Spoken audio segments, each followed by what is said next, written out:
Welcome to 100 Yards of Football. Today is our college football preview as we're going to preview the Georgia Bulldogs 2020. If you like the video today, please come in and share it. I'm your host, Vincent Turner, and joining me is two gentlemen that's going to help me break down the Georgia Bulldogs. The first gentleman was a first-round draft pick of the Atlanta Falcons in the 1981 draft by way of Florida State University, Mr. Bobby Butler. The second gentleman is a renowned, very talented high school football coach in Clayton County and also here in the Atlanta metro area. He's coached at Mount Zion, Dutchtown, Lovejoy, and Riverdale. My man, Kevin the Bull Jones. So, if you enjoyed the video, please come in and share it as we're going to break down them dogs, the Georgia Bulldogs. Brother Butler, tell us about the Georgia Bulldogs of 2020. Well, Kirby Smart is coming in, and here's the thing. He's got a new offensive coordinator this year. They've got some growing pains here this year. They're gonna have to rebuild their whole offense pretty much, kind of revamp. Tom Monken is coming in as the offensive coordinator, and that guy, he's a great play caller. He's coached some great offenses at Oklahoma State, and he's coached some in the pros. So he's gonna do good for them. But here's the problem. They hired him brand new, and y'all know with the pandemic, we hadn't had spring practice. They got a brand new quarterback, and Jamie Newman just coming in. Didn't get a chance to work with this guy. Didn't miss all 15 practice, coach, of spring football. And 3 scrimmages. I mean that can do a lot for you coming in. Learning each other and getting that playing time in. But they've missed all that. So they got to do all they can, walkthroughs, film study, right, until training camp comes. I don't know if that's enough to get them going. And so it's going to be interesting. He enrolled in January, but don't mean anything because he didn't get a chance to do much, right? So they got a new quarterback. They got a new offensive coordinator. They got a new quarterback. DeAndre Swift, of course, he left for the NFL last year. So they're going to have a new running back. But who cares? Right? Georgia is running back university. That's right. They got people. Hey, we don't even have to worry about that. Okay, DeAndre, we wish you the best. He'll be a great NFL player, but they got a guy next. So right now, and they're going to do good in that position. So, and then their offensive line, right? Now, here's the big deal. They got to replace 4 key players on the offensive line, including both tackles who left to go in the NFL. That's a big ask. The thing that we build our team on is our O&D line. So we got to rebuild a whole offensive line. We got a new quarterback at the helm. We got a new offensive coordinator. Jeezio Peasio. That's going to be right. That's going to be tough, right? That's tough. That's going to be tough. So, and then you got a brand new offensive line coach, and Matt Luke. This is his first year. He's got to develop players. But here's what I think we can count on with Georgia. They've got some guys. They recruited well, right? Now, the guys who were with them last year, they didn't get a lot of playing time on that offense. So they really got to develop those guys. But on offense, their best room is the wide receiver group, right? And so George Pickens and Dominic Blaylock, they got skilled guys. They got to get somebody to get them the ball, right? And they got to figure that out early. I can see them right off the ball, just running the ball a lot, coach. Just trying to get their foot wet, and so they're going to struggle there for a minute. Defense, they are deep. Yep.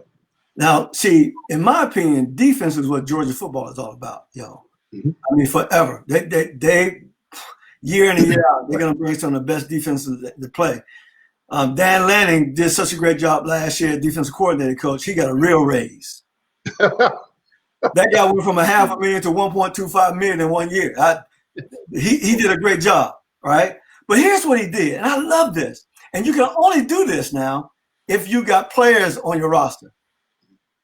He rotated 25 players last year on his defense. Every position except safety.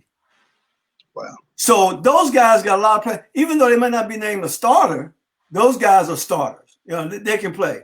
5 different different makers return with defensive end, Malik Herring, Trayvon Walker. Those guys right there, they're going to lead the way.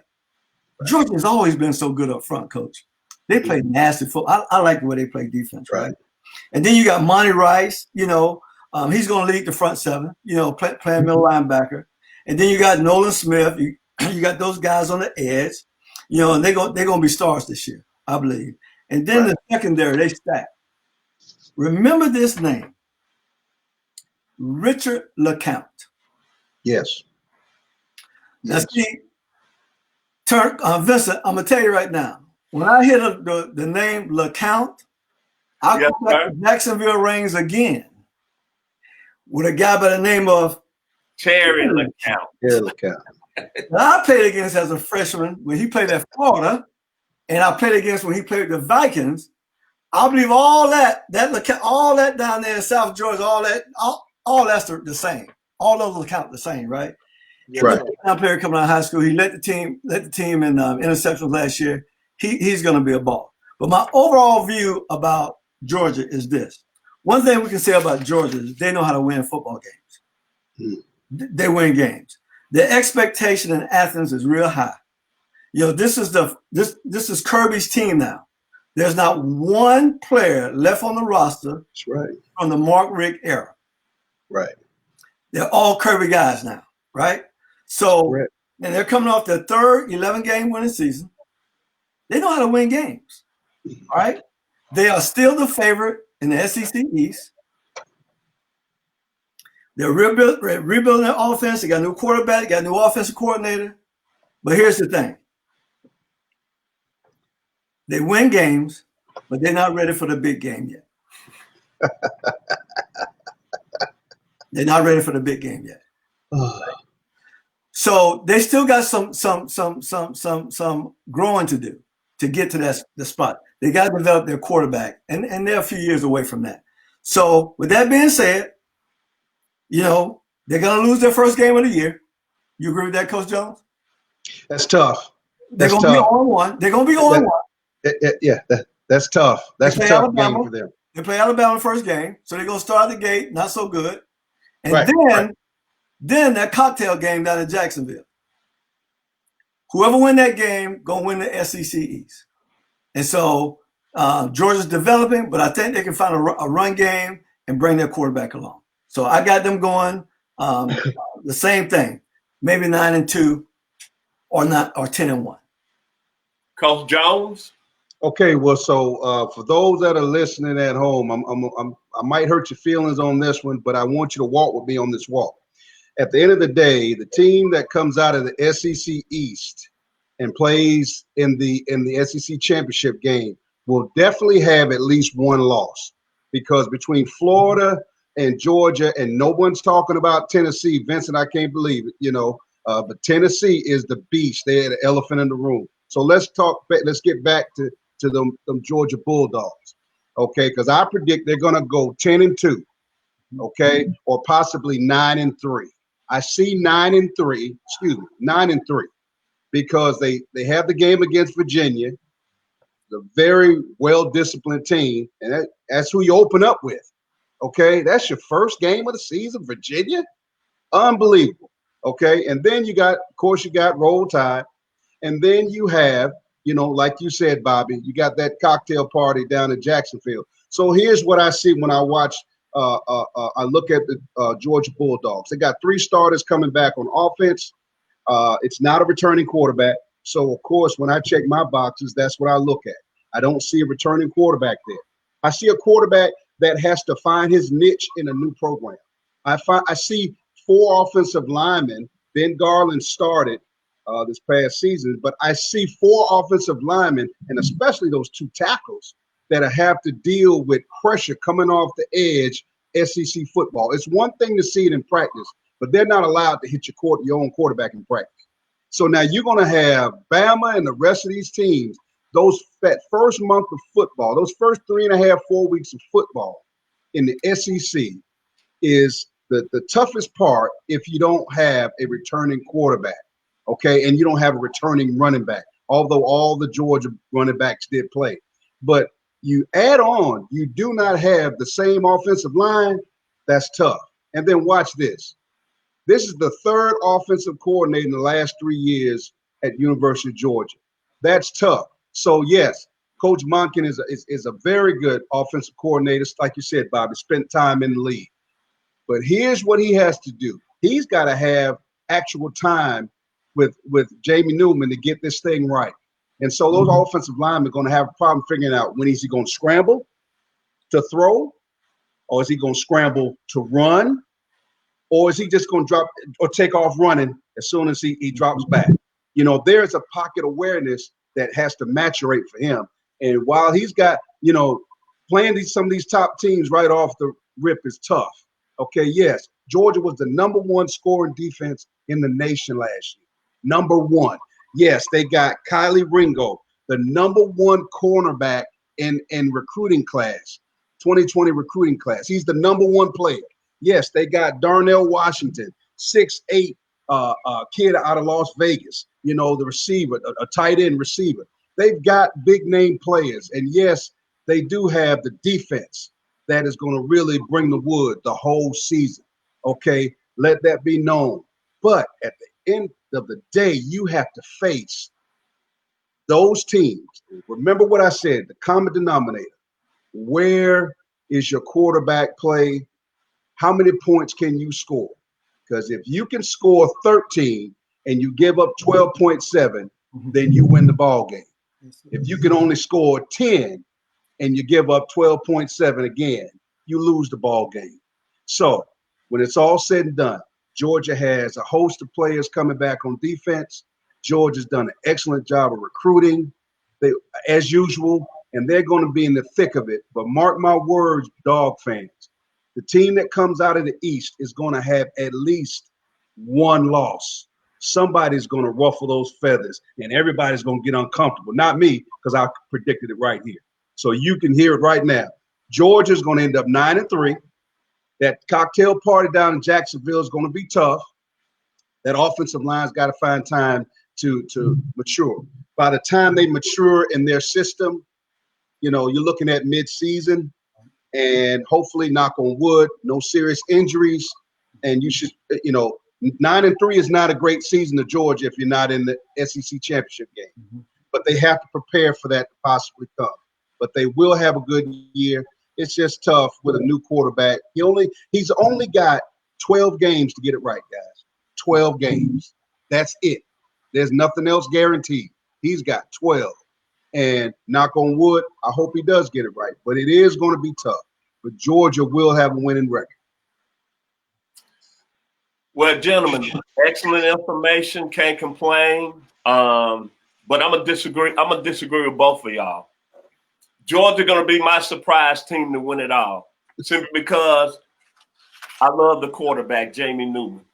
He played very well Wake Forest. He was a dual threat guy, and what he can do, he can make plays with his feet in the game. And since I've been here 24 years, the only other talented quarterback that can make plays when I moved here from the 901 was DJ Shockley. And I think DJ Shockley showed you what Georgia can really be. In my 24 years, this is by far, can we agree to this? This is by far the most talented Georgia football team I've ever been around since I've been here in Atlanta. They deep at every position. Now the quarterback position. And what y'all said, y'all brought up some good points. Todd Monken has not been here long. The situation, COVID-19 hurt everything.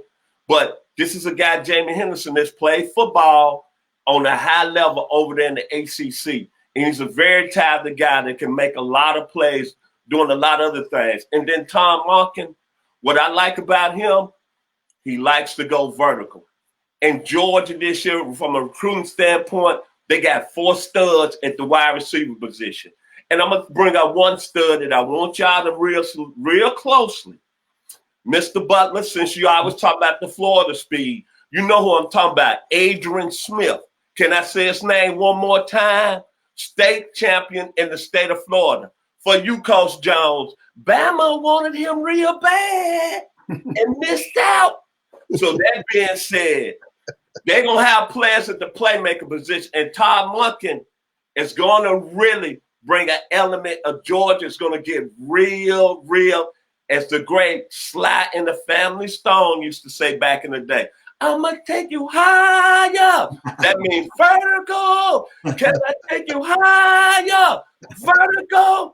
And I don't have to say nothing about the Georgia defense. Brother Butler, you broke it down. 37 players played last year at 100 snaps. They had 25 players that played a lot of football. Almost 18 of those guys are coming back. Marty Rice is one of the top linebackers in the country. Remember this name defensively for Georgia. Travon Walker, 6'4", 290. And last year, he was on the kickoff team, making tackles coming down, covering kicks. Like the fridge. That being said, I love this Georgia football team. I love what Kirby Smart has done. He has changed the whole culture over there. I think if Georgia, if Jamie Henderson could come in, not force the issue, along with Todd Monken, they can make some plays vertically.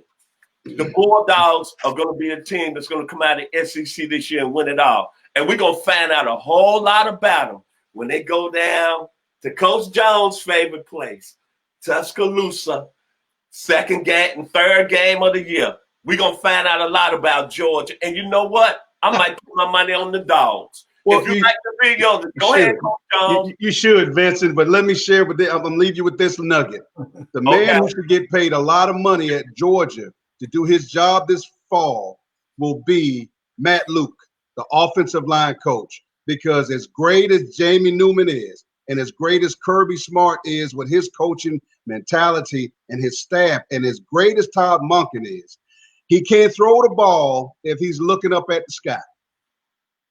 And so Jamie Newman has to have time to get that thing off, and Matt Luke, the new offensive line coach for Georgia, has the toughest job. Do I think he can get it done? I tell you what, Vincent, I think I would be on your side with it. I think he would be he is the man to get Georgia's offensive line right. I will agree with you on that.